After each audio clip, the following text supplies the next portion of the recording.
गौर से सुनिए दोस्तों, क्या आपने कभी खुद से यह सवाल किया है कि अगर आपका मन आपका गुलाम बन जाए तो आप क्या नहीं कर सकते? क्या आपने कभी महसूस किया है कि आपकी जिंदगी में सबसे बड़ी लड़ाई बाहर की दुनिया से नहीं, आपके अपने मन से है? सुबह उठने का मन नहीं करता, कुछ नया सीखने का मन नहीं करता, बुरी आदतें छोड़ने का मन नहीं करता, गुस्सा आ जाता है, मन भटक जाता है, काम का मन नहीं करता, और फिर दिन के अंत में पछतावा होता है कि आज भी खुद से हार गया। कभी सोचा है कि ऐसा क्यों होता है? इस वीडियो में हम उसी गहराई तक उतरेंगे जहां से ये सारा खेल शुरू होता है, आपके मन से।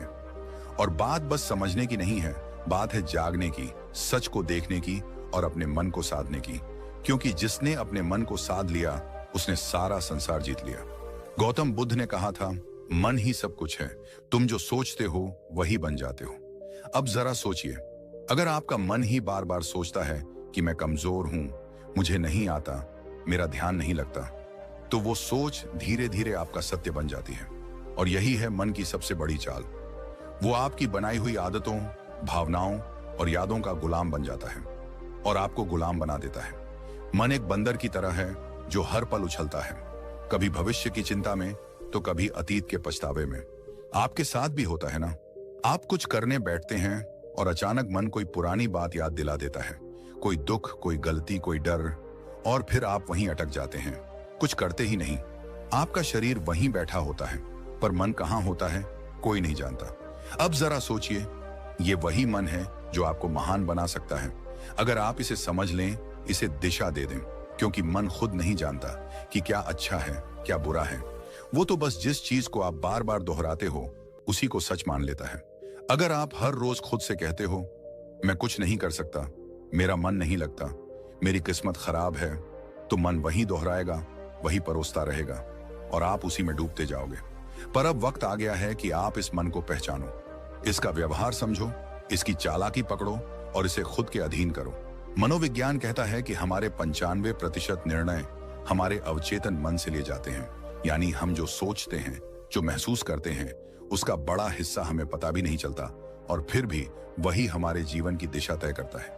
यानी अगर आपने अपने मन को सही प्रशिक्षण नहीं दिया तो वो बिना आपकी मर्जी के आपको वहां ले जाएगा जहां आप कभी नहीं जाना चाहते थे।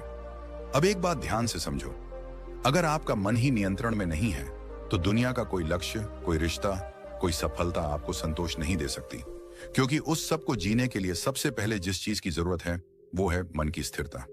आधुनिक विज्ञान भी यही कहता है, दिमाग की वायरिंग और फायरिंग, यानी आप जैसे सोचते हो वैसे ही आप बनने लगते हो।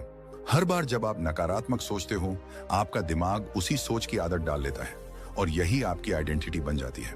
अब जरा रुकिए और सोचिए, क्या आप वाकई अपने मन के मालिक हैं या फिर आपका मन ही आपको चला रहा है? यही है वो सवाल जो इस वीडियो की शुरुआत है। क्योंकि जब तक आप इस सवाल का जवाब खुद नहीं ढूंढोगे, तब तक कोई बाहरी ज्ञान, कोई मोटिवेशन, कोई तरीका काम नहीं करेगा। इस वीडियो में हम आपके सामने वो रहस्य खोलने वाले हैं जिसके बाद आप जानोगे कि मन को जीतना क्या होता है और कैसे हर आम इंसान अपने मन की शक्ति को जागृत कर सकता है। और याद रखिए, मन को जीतना कोई एक दिन का काम नहीं है, ये एक अभ्यास है, एक यात्रा है, एक युद्ध है जो हर दिन लड़ा जाता है। लेकिन अगर आप इस युद्ध को समझ लें तो जीत पक्की है। अब हम उस बिंदु पर पहुंच चुके हैं जहां से असली सफर शुरू होगा। इस सफर में हम जानेंगे मन को कंट्रोल करने की 5 सबसे शक्तिशाली विधियां, जो न केवल आपके विचारों को बदलेंगी बल्कि आपके जीवन की दिशा ही मोड़ सकती हैं। तो बने रहिए इस वीडियो के साथ, क्योंकि अब जो आएगा वो सिर्फ जानकारी नहीं, जागृति है। पहली विधि, सकारात्मक आत्मवार्ता, पॉजिटिव सेल्फ टॉक। क्या आपने कभी अपने आप से कहा है, मुझसे नहीं होगा? स्विंगल, मैं हमेशा गलती करता हूं। जेरेनियम, मेरे बस की बात नहीं है। अगर हां, तो आज इस वीडियो को पूरा देखना आपके जीवन की दिशा को बदल सकता है। क्योंकि जिस व्यक्ति से आप सबसे ज्यादा बातें करते हैं वो कोई और नहीं, आप खुद हैं। और यही बातचीत आपके भविष्य की दिशा तय करती है। हमारा मन जो सोचता है वही हम बनते हैं। ये बात सिर्फ कोई मोटिवेशनल डायलॉग नहीं है, ये विज्ञान भी कहता है और ब्रह्मज्ञान भी। मन को कंट्रोल करने की पहली शक्तिशाली विधि है सकारात्मक आत्मवार्ता, यानी अपने आप से सकारात्मक बातें करना। ये कोई मामूली आदत नहीं, ये आपकी आत्मा से सीधा संवाद है। जब हम रोज खुद को नकारात्मक बातें कहते हैं, जैसे मैं कमजोर हूं, मेरे साथ ही ऐसा क्यों होता है, मुझे कुछ नहीं आता, तो हमारा अवचेतन मन, सबकॉन्शियस माइंड उन बातों को सच मानने लगता है।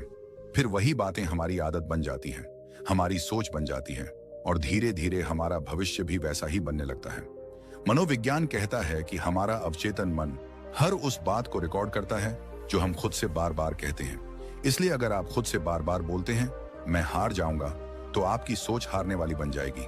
और अगर आप खुद से रोज बोलें मैं कर सकता हूं, मैं सीख सकता हूं, मुझे खुद पर विश्वास है, तो आपका दिमाग उसी दिशा में काम करने लगेगा, सफलता की दिशा में। इस आत्मवार्ता का असर केवल आपके आत्मविश्वास पर ही नहीं पड़ता, बल्कि ये आपके शरीर की ऊर्जा, आपके फैसले और आपकी दृष्टि तक को प्रभावित करता है। गौतम बुद्ध ने कहा था, मन ही सब कुछ है, जैसा तुम सोचते हो वैसे ही बन जाते हो। उनकी ये बात आज के विज्ञान से भी मेल खाती है। पॉजिटिव सेल्फ टॉक हमारे न्यूरॉन्स को नए रास्ते बनाने पर मजबूर करती है। यानी जब आप बार बार खुद से अच्छा बोलते हैं तो आपका दिमाग नई संभावनाओं के लिए खुलने लगता है। अब सवाल उठता है, यह सकारात्मक आत्मवार्ता करनी कैसे है? सबसे पहले, हर सुबह उठते ही अपने आप से एक बात जरूर कहिए, मैं आज पहले से बेहतर हूं और हर दिन आगे बढ़ रहा हूं। ये छोटे छोटे वाक्य आपके दिन की दिशा तय करते हैं। दूसरा, जब भी कोई काम मुश्किल लगे तो खुद से ये मत कहो कि मुझसे नहीं होगा, बल्कि कहो ये चुनौती है और मैं इसे सीखने का मौका मानता हूं। इस सोच से आपका डर छंटने लगता है। तीसरा, अगर आप किसी गलती को लेकर खुद को कोसते हो तो उसी समय खुद से कहो, मैं सीखने वाला हूं, गलती मेरी पहचान नहीं है।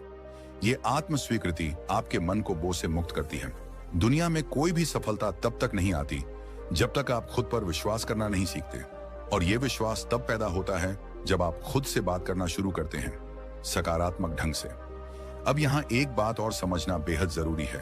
सकारात्मक आत्मवार्ता का मतलब ये नहीं कि आप हर हाल में खुद से झूठ बोलें, बल्कि इसका अर्थ है अपने अंदर की सच्चाई को देखना, समझना और उसे उन्नत दिशा में मोड़ना।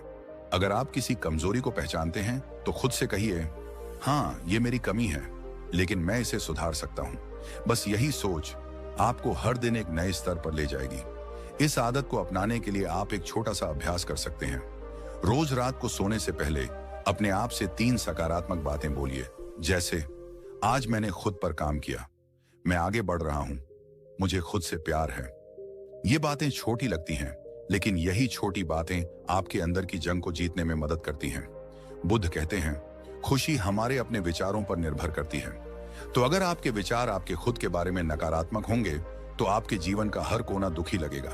लेकिन अगर आप अपने अंदर सकारात्मक ऊर्जा भरते हो तो मुश्किलें भी साधारण लगने लगती हैं। अब ध्यान दीजिए, यह तो सिर्फ पहली विधि थी, मन को नियंत्रित करने की शुरुआत। इस यात्रा में आगे और भी गहराई है, और अब हम प्रवेश करेंगे दूसरी विधि में, जो आपके मन को स्थिरता और गहराई प्रदान करेगी, ताकि आप न केवल सोचें सकारात्मक, बल्कि महसूस करें आत्मिक शक्ति। दूसरी विधि, लक्ष्य निर्धारण, गोल सेटिंग। क्या आपने कभी सोचा है कि मन भटकता क्यों है? क्यों हम अक्सर एक काम शुरू तो करते हैं लेकिन बीच में ही छोड़ देते हैं? क्यों हमारा मन कभी अतीत की यादों में उलझा रहता है तो कभी भविष्य की चिंता में खोया रहता है? इसके पीछे एक गहरी वजह है, अस्पष्टता।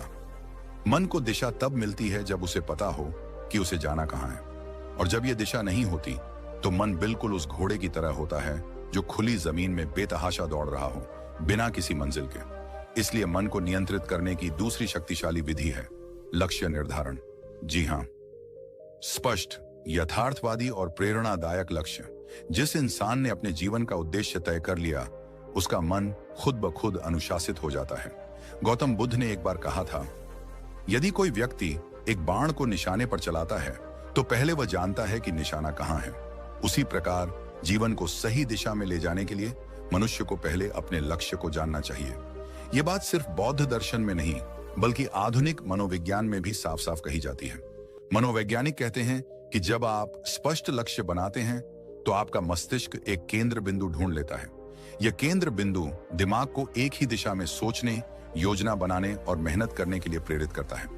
जिस तरह से जीपीएस लोकेशन डाले बिना रास्ता नहीं दिखाता, उसी तरह लक्ष्य के बिना आपका मन आपको कहीं नहीं ले जाएगा, या फिर किसी ऐसी जगह पहुंचा देगा जहां आप कभी जाना ही नहीं चाहते थे। यहां पर एक महत्वपूर्ण तथ्य आता है, रेटिकुलर एक्टिवेटिंग सिस्टम RIS, ये हमारे मस्तिष्क का एक खास सिस्टम होता है जो हमें सिर्फ उन्हीं चीजों पर ध्यान देने देता है जो हमारे लक्ष्य से जुड़ी होती हैं।